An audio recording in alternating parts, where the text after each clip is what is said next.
time today, sir. I appreciate it. Glad to be here. We will take the first question from Roman Madrowski with ESPN. All right. Sorry about that. Hey, Cody, I want to get your thoughts on the other bantamweight bout between Aljamain and Cody, and if you have a prediction, I'd love to hear it. Yeah, I really don't care about the other bantamweights. Just focus on my fight. May the best man win in those fights, and look forward to future matchups with them in the future, and see how this bantamweight division unfolds after this weekend, and going from there. Cool. Thank you. We will take the next question from Caroline Pierce with BT Sport. Cody, Caroline Pierce here. It's been a while. Love the beard. How are you doing? Doing great. Yeah, the quarantine beard. I like it a lot. Look, it's been a tough time for you. The time off, the injuries, hospitalization that you talked about, as well as obviously the losses. Talk to us about what's been the biggest challenge for you during this time. I think that life has thrown a lot of challenges. Inside a career, outside of the career, life itself. For me, it wasn't really a challenge. It was just about staying motivated, staying driven.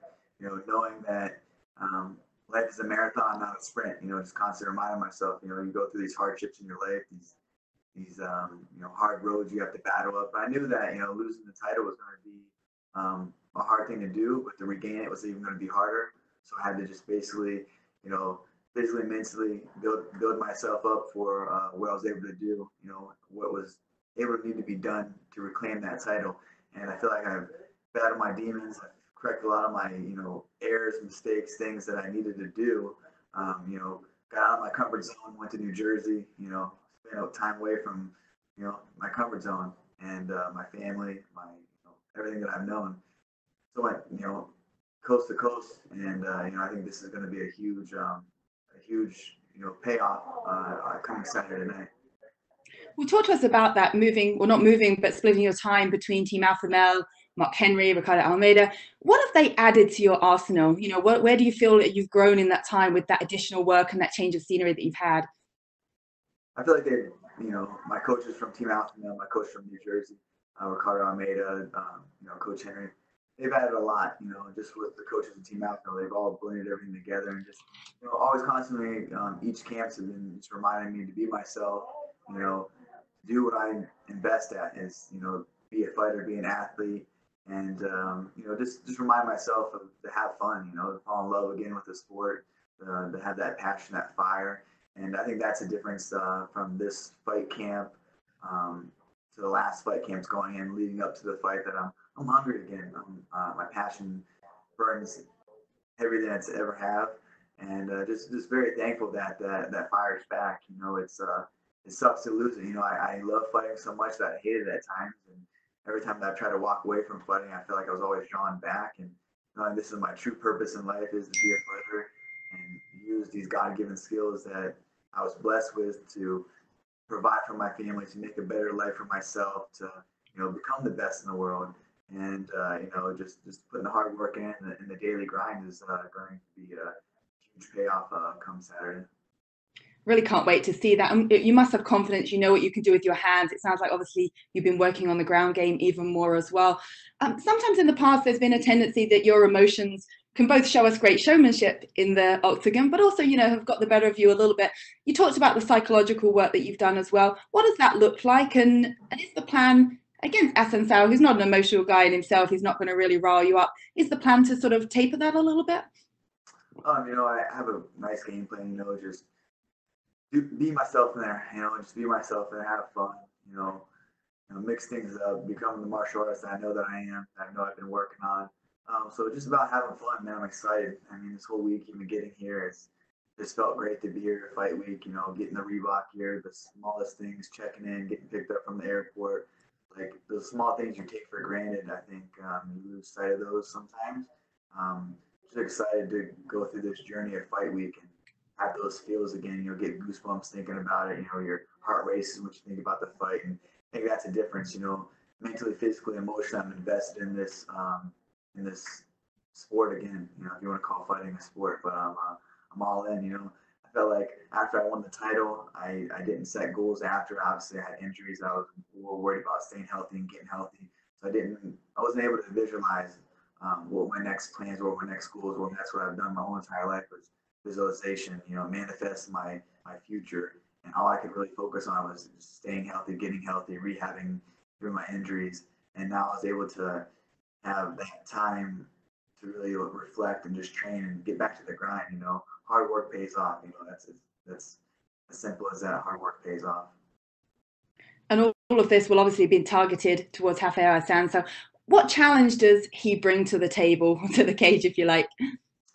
I mean, I have a lot of respect for Assuncao. He's been, there's not many WC guys left around, and he's one of those guys that fought and, been in the top 5, for quite some time now.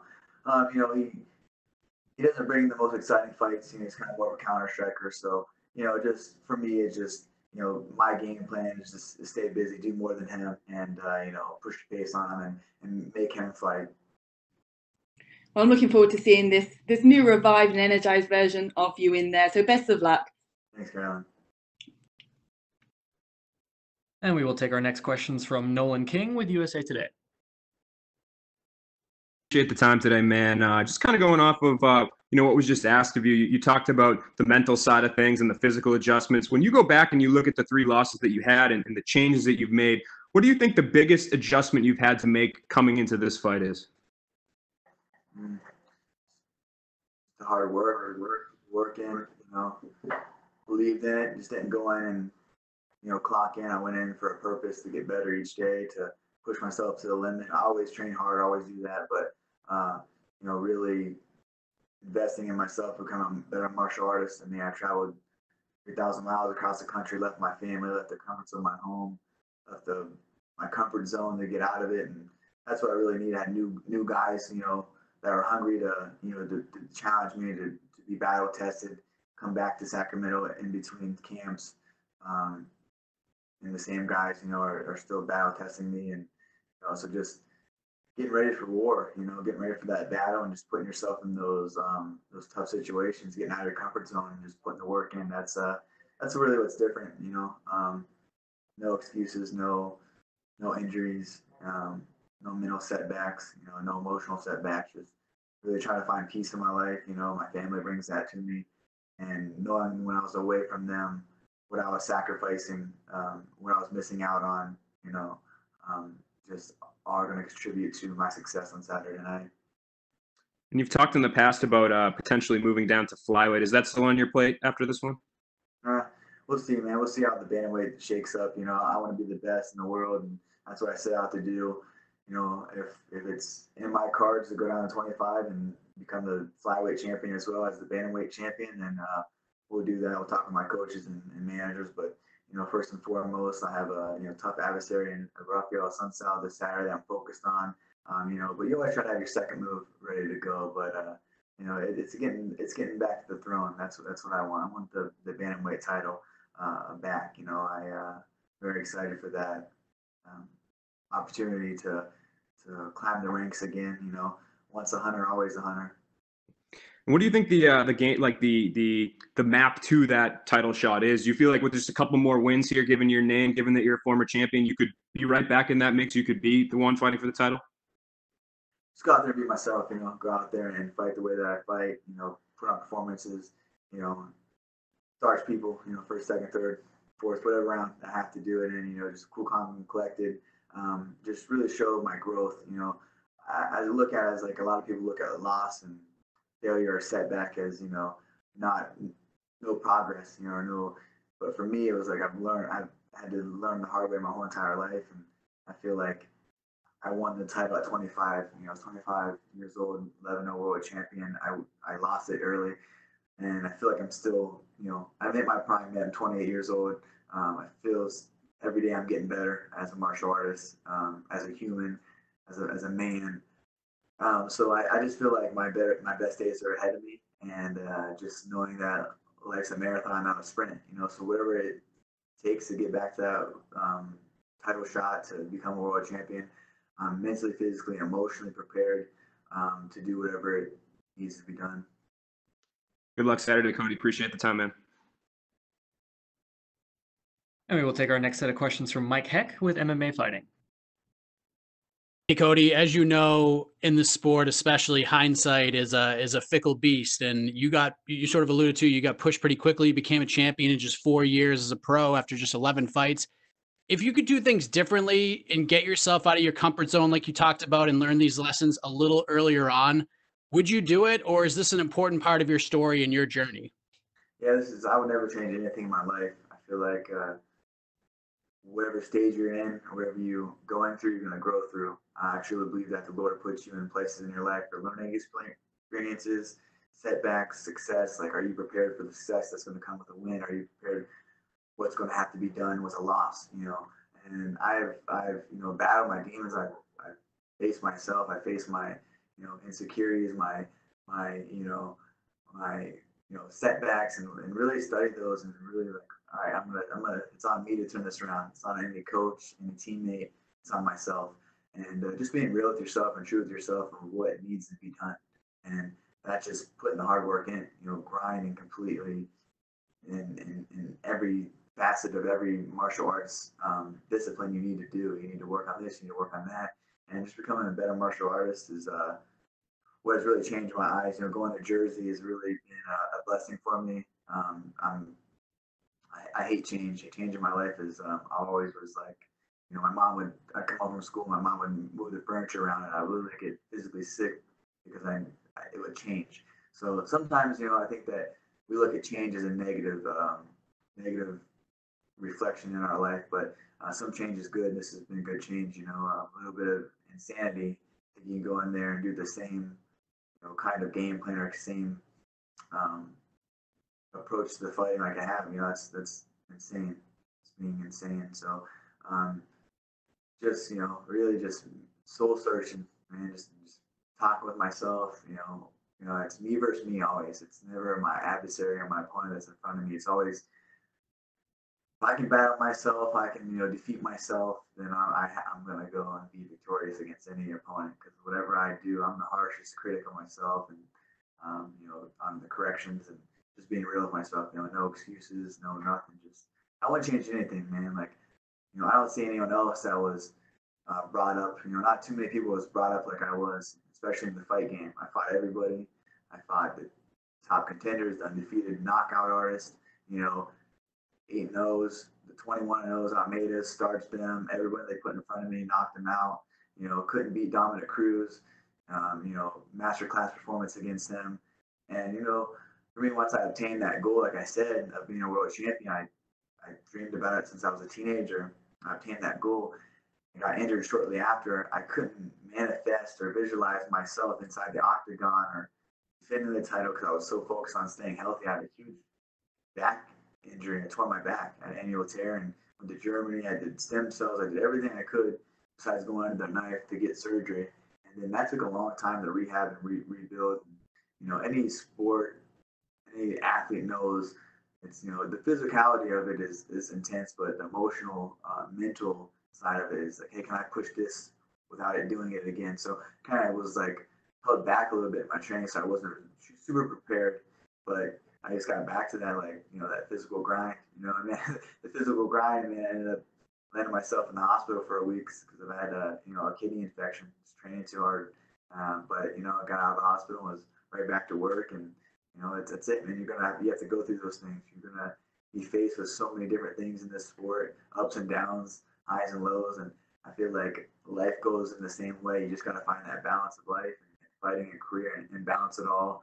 And I feel like I've done a great job as of lately, the last year, I would say, to really balance the father, the husband, the fighting, being able to turn it on and off, the switch when it's go time, to where I'm in focus fully in camp, and just really working through everything that life throws at me. Has this all provided some valuable lessons for you to pass on to your son as well, to know that sometimes life's going to throw you some curveballs, but it's how you react to them, how you bounce back from them and move forward, that defines who you are as a person? Yeah, definitely. I have eyes on me. My son looks up to me. He watches every single thing I do. I'll shadow box in the house, and I'll see Kai shadow boxing, or I'll, just doing this. Me and my wife trip out all the time because he just listens to us. He just absorbs everything that we do and say and how we act. So I want to be a good example for him. You know what I mean? Like completely be like someone. I want him to be proud to be like, Cody's my father. You know what I mean? That's my father. You know what I mean? That's something that at the end of the day, whether how many titles I have or defend or how many fights I win from here on out, he knows that I give it my all. I never gave up. When the going got tough, I never took a knee. You know what I mean? I might have bent a little bit, but I never broke. You know, I got up no matter times I got knocked down. Keep getting up and fighting for a better life for him. Just to show him like sometimes life doesn't go as you plan. You gotta roll with the punches and keep going. So that's for everybody. That's for everybody in life. That hopefully I can inspire a lot of people to like not give up if they're going through hard times or I mean, I was on top of the world. I mean, I was a world champion, young, had everything, had the world at my fingertips.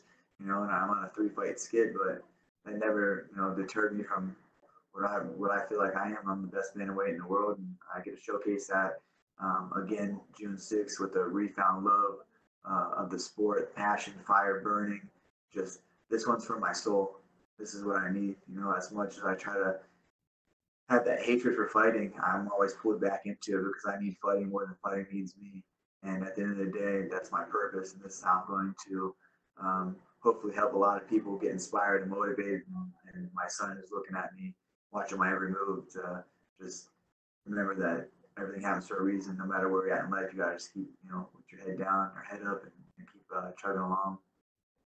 So the hunger is clearly there. The desire to compete is certainly there. But I've talked to you a few times over the years. I have to say, outside of the quarantine beard there, you are about as relaxed as I've ever seen you heading into a fight. Is this the most relaxed you've been?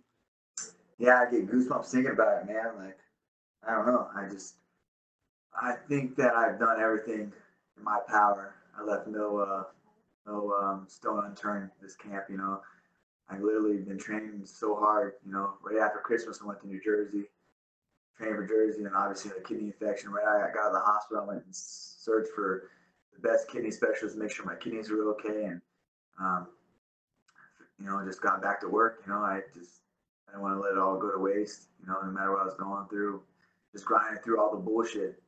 There's a lot of bullshit that life throws at you, and you just gotta grind through that stuff. And as simple as that, I know I said it in the past interview or the past question, is like hard work pays off. You just always gotta remember, hard work will always pay off. You can be the most talented, the most gifted, the fastest, the strongest, whatever. If you're not working hard, you're not gonna get the results you want. And that's all you have to do is just grind. Nobody cares about your excuses. Nobody cares about what happened yesterday, today, what you have going on next week. It's about what's going on. Or did you put in enough work for this camp? Did you put in enough time to go in there? If Raphael's going to give me my best pace, he's going to be able to withstand everything that I am I able to do enough in him to win this fight? And I just know that I've done that. I know that I can go in there and put him in deep waters and drown his ass.